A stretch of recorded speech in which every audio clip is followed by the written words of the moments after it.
नमस्कार मित्रांनो, टेक्नो अथर्व या युट्यूब चॅनलवर आपलं स्वागत. मित्रांनो, जर आपण एसटी बसने प्रवास करत असाल तर ही बातमी आपल्यासाठी धक्कादायक आहे. कारण आता एसटीचा प्रवास महागलेला आहे आणि उद्यापासून त्याची अंमलबजावणी सुरू होणार आहे. तर नियमामध्ये नेमका काय बदल झालेला आहे तर याची संपूर्ण माहिती आपण या व्हिडिओमध्ये बघणार आहोत. त्यामुळे व्हिडिओ अतिशय महत्त्वाचा आहे. तो पूर्ण बघा तरच आपल्याला नवीन नियम काय लागू झालेले आहेत तर त्याची माहिती मिळून जाईल. तर वेळ न घालवता व्हिडिओ सुरू करूया आणि बघूया ती माहिती. तर मित्रांनो, एसटी महामंडळाने उत्पन्न वाढीसाठी 15% भाडे वाढ करण्याचा प्रस्ताव राज्य सरकारकडे पाठवलेला होता आणि त्यानुसार या प्रस्तावावर दिनांक 23 जानेवारी म्हणजे आजच मंत्रालयात होणाऱ्या राज्य परिवहन प्राधिकरणाच्या बैठकीत शिक्कामोर्तब होणार आहे.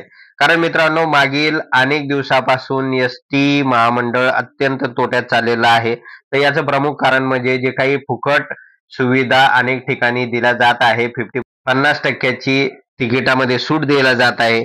तर त्यामुळे एसटी महामंडळ हे प्रचंड तोट्यात चाललेलं आहे. त्यामुळे एसटी महामंडळाने उत्पन्न वाढीसाठी राज्य शासनाकडे प्रस्ताव पाठवलेला होता आणि त्यानुसार आता आजच्या मंत्रिमंडळाच्या बैठकीमध्ये सदर प्रस्तावावर शिक्कामोर्तब होणार आहे. भाडेवाढीवर शिक्कामोर्तब होताच गुरुवारी रात्रीपासून म्हणजे शुक्रवार दिनांक 24 पासून एसटीची भाडेवाढ लागू करण्यात येणार आहे. भाडेवाढ झाल्यानंतर राज्यातील जनतेसाठी एसटीचा प्रवास 60 ते 80 रुपयांनी मागणार आहे. तर बघा मित्रांनो, यासाठी जी काय अपेक्षित भाडेवाढ आहे तर ती 15% भाडेवाढ होणार आहे. त्यानुसार एसटीचा जो काही प्रवास आहे जवळपास तो 60 ते 80 रुपयांनी मागणार आहे. त्यानंतर पुढे बघूया आपण. एसटी महामंडळ राज्यभरात दररोज सुमारे 14,000 बसेसच्या माध्यमातून 55 लाख प्रवाशांची वाहतूक करते. त्यातून महामंडळाला दिवसाला अंदाजे 23 कोटी रुपयाचे उत्पन्न मिळते. तथापि महामंडळाचे महिन्याला मिळणारे उत्पन्न आणि खर्च याचे गणित काही बसत नाही. त्यामुळे महामंडळाला दिवसाला सुमारे 3 ते 3.5 कोटी रुपयाचा तोटा सहन करावा लागत आहे. यास्तव महामंडळाने भाडेवाढ करण्याचा प्रस्ताव तयार केला. महामंडळाने राज्य सरकारला 14.13% भाडेवाढीचा प्रस्ताव दिला आहे. यापूर्वी 26 ऑक्टोबर 2021 रोजी महामंडळाची 17.17% भाडेवाढ झाली होती.